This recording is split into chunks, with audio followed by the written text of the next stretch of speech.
Good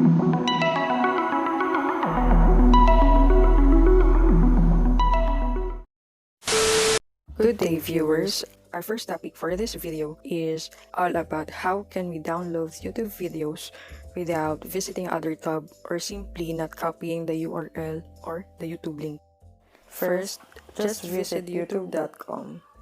At kapag nakapag-decide o nakapili ka na ng video, doon sa may link habang ads pa, type natin yung SS before the YouTube word. And then, that's it.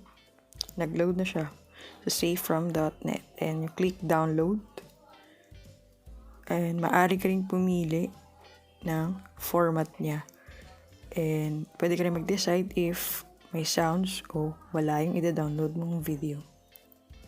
And yan, downloaded na siya. And our second topic is about how to get non-copyright or free music on YouTube. Una, punta tayo sa profile natin, select YouTube Studio. And afterwards, on the left side, select naman natin ang audio library.